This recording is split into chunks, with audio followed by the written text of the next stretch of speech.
What's up guys, welcome back to another video. I'm Imran with Arch with Imran, and today I'm going to be showing you how I went from this to this. Now this is going to be a time-lapse video, so it will be fast and I'll be talking over exactly what I've done. Keep in mind, if it is too fast, you can always click the gear icon on YouTube and slow it down. Now without further ado, let's get into it.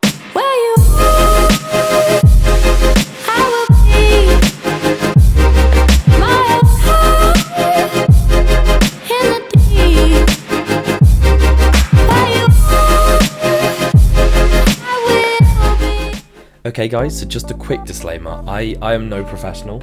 I've just been using Photoshop for a long time and really enjoy it. Without further ado, let's start talking about what I've done. So first I start by getting seamless textures off the internet. These are concrete, and what I do is I hold Alt whilst using the move tool and it will duplicate it. I then go in the layer panels and merge these all into one layer, and a lot of this stuff you'll see I'll be doing is using layer masks.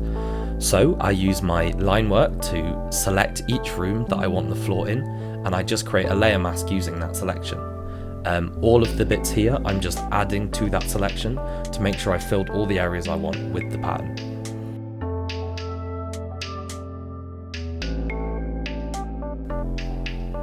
So now I've finished doing the floor, you'll see I start to add the wall elements. Again, I'm just using the magic wand tool, and I just use Alt Delete, as we've shown in previous videos, to just fill them with my foreground colour. I next use a brush tool and I just hand draw in each wall element, all the little window lines. Now keep in mind, a lot of the process I'm doing in this video is not the most efficient way to do it, but it is the quickest, so I was just getting on with this. Also, because this is such a zoomed in image, I'm using the brush, but if this was a higher resolution image and you'd be viewed close in, you'd have to pay more attention to the detail, as you won't be able to cover your little mistakes.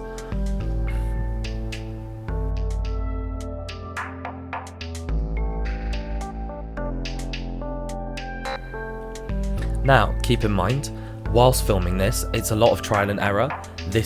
When I started doing this, I didn't have a clear idea of what I wanted to do, so a lot of it is trial and error, and you'll see this within. I make a lot of changes and I go back on myself a little bit. So now we're adding the floor, again using the same Alt drag and merging the layers. I just fill in all the areas where I want the floor, and then create a layer mask, fill it with black so I can't see it, and then I use the wand tool to select the areas I want it, and then Control Delete to fill it with white, so this will show the areas I want.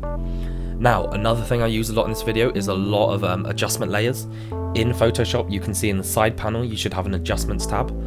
I just use levels, and I use hue and saturation and brightness and contrast to change this. And then what you'll see I'll do, if you hold the Alt key and click the line between your adjustment layer and the image, it will only affect that layer. I'm now doing the carpet using the exact same technique, duplicating it. So as you'll see, when I did this, I thought that it was a bit bland, so I decided to double click on the layer and I did a color overlay. I then turned the opacity of the overlay down and changed the blend mode to overlay. Here I'm also filling in all the walls. Now, because of the way I've done this, some of these, like the toilet doors, I wasn't able to use the magic wand because they weren't solid lines, so I just used the magnetic lasso tool. You can do this by clicking L. If you're on a different tool, hold down the magnetic tool button in the toolbar and it will give you a drop down of all the tools. So here I am, I've got a Google Maps screenshot. I just resize it to make sure it fits the site. I line it up with the Digimaps in the background just to get an idea. Now here you can see in the corner is one of my favorite tools, Content Aware. Now you make a selection and go right click fill, and if you select Content Aware, it will fill in the detail that you're missing.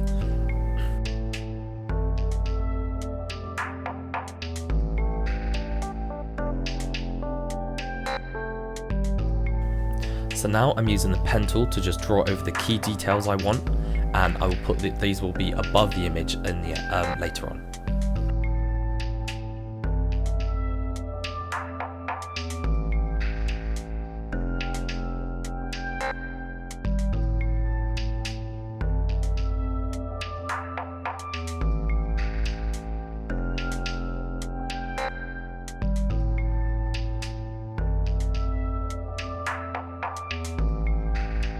So now you can see I'm doing more adjustment layers. I'm just changing the color of the background just to make sure I like it. I didn't want this to be too vibrant because I don't want it to distract from the main focus of my building.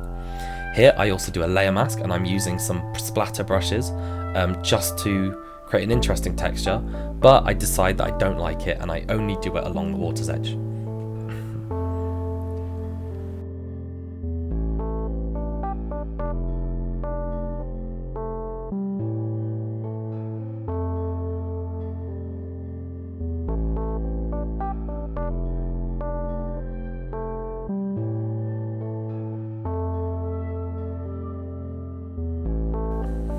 Okay, next I fill in this with just solid paint. I turn the opacity down, and I believe I also do a gradient overlay. So here I am, you can see I dislike the spray, and I just fill in all the area with grass. So you'll see, as I'm doing my work, I continue to make little adjustments and keep touching it until I like how it looks. Again, a lot of this is trial and error. It's important that when you're doing your final renders, you leave enough time to make them look the best, because these renders are what show off your work. You want them to look the most appealing. Now, this is a tool this is one of my favorite techniques. By drawing in a black and using Gaussian blur, filter, blur, Gaussian blur, it creates a really nice effect, and I just like to turn the opacity down. So as you'll see, here I'm just experimenting with the shadows. Unfortunately, I think they look a bit harsh, and you'll see later on I redo them. Now to do these, I've just used my tablet and I've just hand drawn over all the areas I want. They don't need to be too neat because you are going to blur them. I also hand do the shadows for each little window frame. Now what I recommend is, when it comes to these renders, it's these kind of small details that really make the piece whole.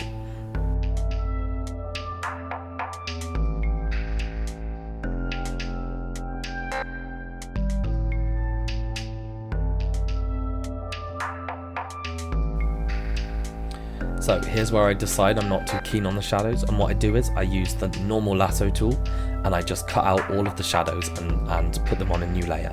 Now to copy a selection to a new layer, you're going to select the area you want and you're going to hit Ctrl or Command J, and this will put everything in that selection onto a new layer.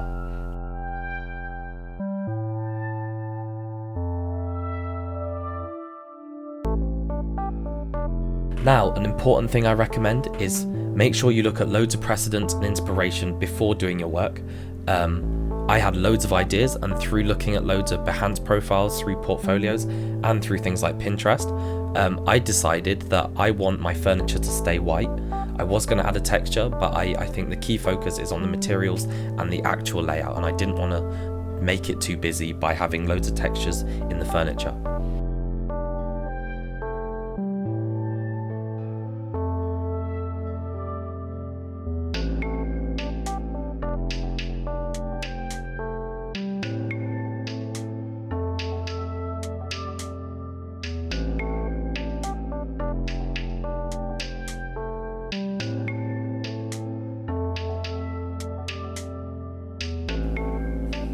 Now, I've got to stress to you guys, it's not having loads of crazy techniques that make your work good. It is by putting loads of time and effort and making it look detailed. Here, I'm hand colouring in all of the window panes with a light blue just to add that little pop, even though you can barely see it when you zoom out fully.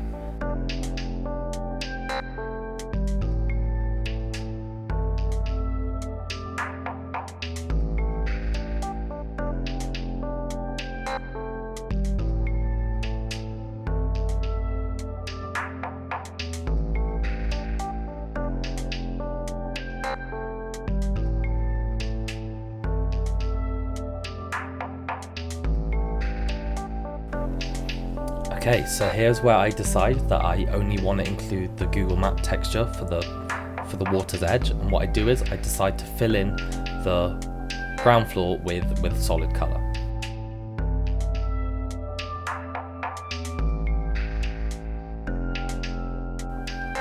Now, as you'll see, I try to rename layers, but mine get kind of messy. It is important that you keep a clean layer panel. as if you need to make changes, it makes it so much harder to work out what's wrong. Now here I'm using these splatter brushes. As I've shown you in the past, you can use Brush Easy. And the techniques you'll see, I just keep layering on top of each other until I'm happy with the result.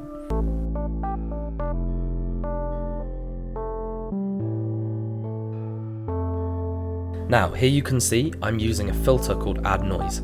So you can do this by going to the Filters tab, clicking Noise and Add Noise. And what this does is I find it just creates more visual distraction. It's really great for solid white backgrounds because it makes them not look plain. As I zoom in, if you see that it actually creates a number of colourful pixels, and you can turn down the strength of the noise as much as you want. Here I'm also using loads of custom brushes that we've made, as you've seen in the previous video, to create trees, and I'm using the Google Maps image just to use as a reference.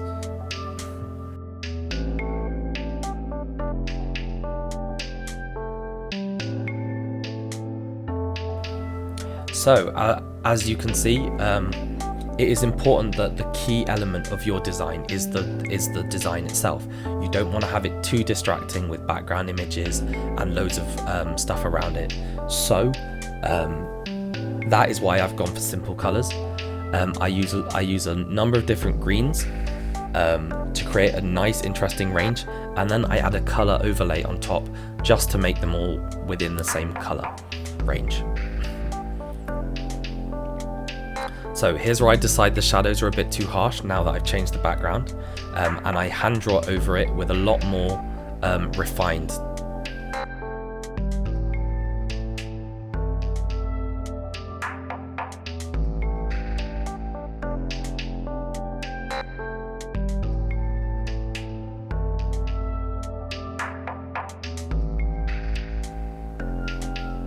Now, as you can see, the reason I'm doing the shadows to the north and to the east of the image is because my site gets south-facing sun. So I wanted the shadows to represent the way the sun is actually going to go. Here you can see I also duplicate the brush, the trees, and then I use the blur on that as well, and I just move it to the side just to create some interesting shadows. Here you can see as well, when I zoom in, that the noise is actually loads of different colours, but from a distance it looks great.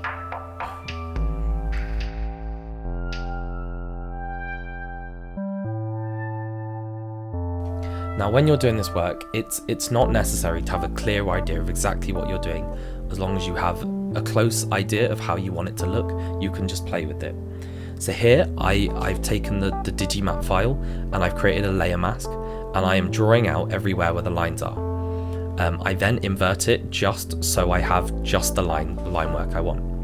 Now I was trying loads of different ways to have the line work white, and I did different blend modes, and they all ended up not working. So what I ended up doing was I used select color range as we use in the site analysis video, and I just deleted all the white. Now our image is only where the dashes are. You can just double click it and add a color overlay. So guys, here you can see, here's our final result. Unfortunately I wasn't able to capture the end, but all I've done is I've added a path to the building, I've added a key and a scale and a north symbol. I also have used the pen tool to draw these contour lines, and what I've done is I've gone on the internet and I've just got some images of line work trees, and I've just put them over the top and made them white. Also, I've changed the floor because I wasn't too keen on the wood texture.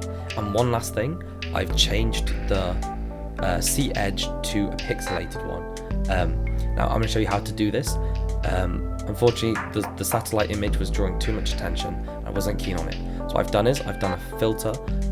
If I show you on this image, what I've done is I've gone on filter, I've done filter gallery, and the filter I've used is called cutout. So you can see it here. If we go on to cutout, and you can change your number of edges, number of levels, which is the number of different colors you have, and you can change how complex the edges are versus how simple they are. Finally, edge fidelity means how smooth the edges are.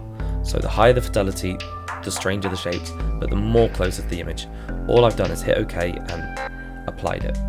So guys, that is all for this video. Hopefully you found it helpful. I'll be making sure to do loads more videos. Hopefully you've learned some techniques that you can use in yours, and as I've said, if you found this helpful, please make sure you like and subscribe. It means a lot, and I'll have loads more coming. Run that outro.